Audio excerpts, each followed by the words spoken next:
नमस्कार दोस्तों, question number हमारे पास 22 है। क्वेश्चन क्या है कि 4 mega electron volt gamma rays emitted by the excitation of fluorine are attributed assuming spherical symmetry to the transition of protons from d3/2 to state d5/2 state। वो देखो ये कह रहा है डी एक्साइटेशन हुआ है, ठीक है ना। और एक्साइटेशन कहाँ से हुआ होगा? ट्रांजिशन तो 3/2 से 5/2 में हुआ होगा, और जो मेरे पास डी एक्साइटेशन है वो 5/2 से इसमें हुआ है। कितना? 4 मेगा इलेक्ट्रॉन वोल्ट, ठीक है। वो कंट्रीब्यूशन कह रहा है जो एनर्जी का हुआ है ना, वो इस फॉर्म में दे रखा है। वो कह रहा है जो टोटल एनर्जी में कंट्रीब्यूशन हुआ है ना स्पिन ऑर्बिट का, वो हमें दे रखा है इस फॉर्म में, ठीक है ना। समझ में आया? एक्सपेक्टेशन वैल्यू है एल डॉट एस की। The magnitude of C is, वो मैग्नीट्यूड पूछ रहा है सी का कितना है, तो कोई डाउट नहीं है ना। निकालते हैं। अब देखो पहले स्पिन ऑर्बिट इंटरेक्शन, पहले इस टर्म को हम थोड़ा सा एक्सपेंड करते हैं, क्या है क्या नहीं है, ठीक है ना। तो सी भी हमारा आसानी से निकल जाएगा। तो देखो एल डॉट एस है, ये एक्सपेक्टेशन वैल्यू लिखा हुआ है यहाँ पे, है ना। तो पहले मैं आप क्या करता हूँ, एल डॉट एस निकालता हूँ। तो हमारे पास देखो जे होता क्या है, जे हमारे पास होता है एल प्लस में एस। दो वेक्टर को सम करके एक तीसरा वेक्टर मिला, 11 से पढ़ते आ रहे हम लो फैक्टर एडिशन में। तो देखो रिजल्टेंट क्या होगा, जे स्क्वायर जो होगा इसको मैं क्या लिखूंगा, L square plus S square plus के ये चीज़ लिखूंगा, एल डॉट एस मिल गया मुझे। तो जो एल डॉट एस आपके पास आया है कितना है, 1/2 J square minus L square minus S square, ये आ गया, ठीक है। कोई डाउट है? समझ में आया? अब देखो ध्यान से, जे मेरे पास एक्चुअली में जो जे होता है, कहाँ गए, हाँ, तो जे क्या है, टोटल एंगुलर मोमेंटम है। एल क्या है, ये भी total angular orbital angular momentum, total spin angular momentum हमारे पास है, ठीक है ना। तो जे मेरे पास वेक्टर की फॉर्म में, यदि मैं इसको ना, हाँ इसको ये है, तो ये होगा। तो एक्सपेक्टेशन वैल्यू निकालता हूँ मैं इसका। तो एक्सपेक्टेशन वैल्यू कैसे निकालेंगे, 1/2, ठीक है ना। तो ये मेरे पास इस तरीके से इसको मैं लिख सकता हूँ, ठीक है, 1/2। तो देखो जो जे होता है ना हमारे पास, क्या होता है, √J+1 एच कट। इसी तरीके से एल भी होता है सेव। तो जे का स्क्वायर क्या होगा, यही एक्सपेक्टेशन वैल्यू आएगी। जे स्क्वायर है ना, तो √, हटा लेंगे तो सिंपली मेरे पास ये आएगा, एच स्क्वायर आएगा।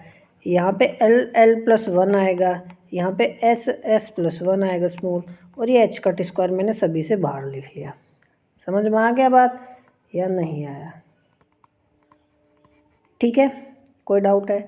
अब देखो मैं ना पहले ना ये इसको सोल्व कर लेते हैं। हमारे पास क्या है, d5/2 स्टेट है ना, d5/2 स्टेट। इस स्टेट के लिए यदि मैं एक्सपेक्टेशन वैल्यू निकालूँ तो कितनी आएगी, यहाँ गौर से देखना। जे कितना है बताओ, सीधी सी बात है, 5/2। ये 5/2 आ गया, ये भी 5/2 आ गया, प्लस के 1 माइनस डी का वैल्यू कितना है, 1 है। सॉरी, डी का वैल्यू कितना होगा जानते हो, SG डी का वैल्यू 2 होगा। तो ये 2 हो गया, 2 + 1 हो गया माइनस एक इलेक्ट्रॉन का एस का वैल्यू 1/2 प्लस में 1। ये मेरे पास एच कट स्क्वायर हो गया। समझ में आई बात या नहीं आई? कोई डाउट है यहाँ तक? ठीक है, तो ये हो गया हमारे पास। तो इसको सोल्व करेंगे तो यहाँ से कितना आ जाएगा, ये आएगा मेरे पास 7/2, ठीक है। कितना आएगा, 7/2, 7 पर 35/4 आ गया ये, ठीक है। ये कितना आएगा, 6 आएगा। ये कितना आएगा, 3/4 आएगा। ये हो गया एच कट स्क्वायर। समझ में आ गई बात? तो इसको मैं क्या लिख सकता हूँ, 35/4, 27/4 एच कट स्क्वायर। तो यहाँ से वैल्यू कितना आएगा, सीधी सी बात है, ये मेरे पास आ गया 8/8। है ना। ये मेरे पास 1/2, ठीक है, और ये 8/4 एच का टी स्क्वायर, है ना। तो सिंपली एच का टी स्क्वायर आ गया। कोई डाउट है? इसी तरीके से D3/2 स्टेट का निकाल लो।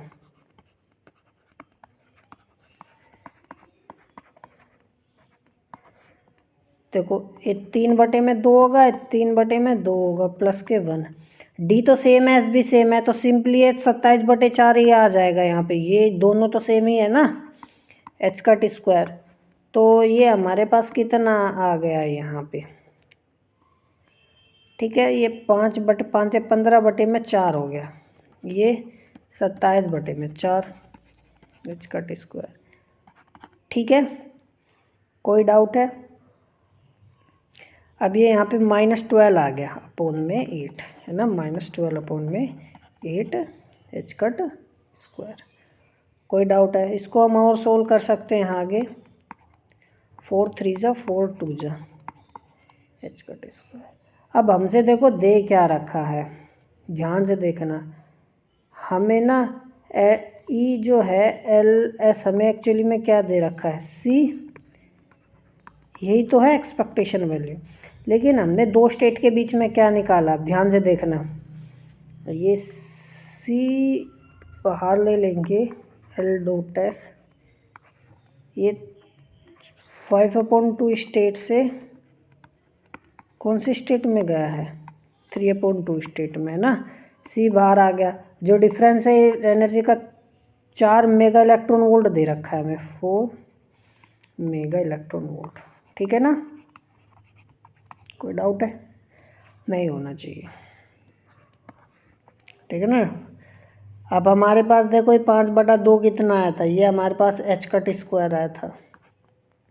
ये कितना है, -3/2, प्लस के 3/2 हो जाएगा एच का टी स्क्वायर, ठीक है। तो 4 mega electron volt is equal to, ये कितना आएगा, 5/2 एच का टी स्क्वायर, ये कितना हो गया, सी, ठीक है ना। कोई डाउट है? नहीं होना चाहिए। ये इधर चला गया, 8/5 एच का T square mega electron volt, ठीक है ना। ये हमारे पास क्या हो गई, सी की वैल्यू हो गई, ठीक है। कोई डाउट है? तो ये हमारा यहाँ आंसर आ जाएगा, ठीक है ना। हाँ, the magnitude of C in mega electron volt, mega electron volt में पूछा भैया, कोई बात नहीं। तो मेगा इलेक्ट्रॉन वोल्ट में पूछा है, तो आप सिंपली इसमें आप इसका आंसर दे सकते हैं, 8/5 एच का टी स्क्वायर, ठीक है ना। एच का टी स्क्वायर को हम बेसिकली 1 भी मान सकते हैं। तो आप इसको यदि लिखोगे ना, तो कितना लिखोगे, है ना, 5 से डिवाइड करोगे, कितना आ गया, 0.6 आ गया ना। तो 0.6 मेगा इलेक्ट्रॉन वोल्ट अपोन में एच का टी स्क्वायर की फॉर्म में।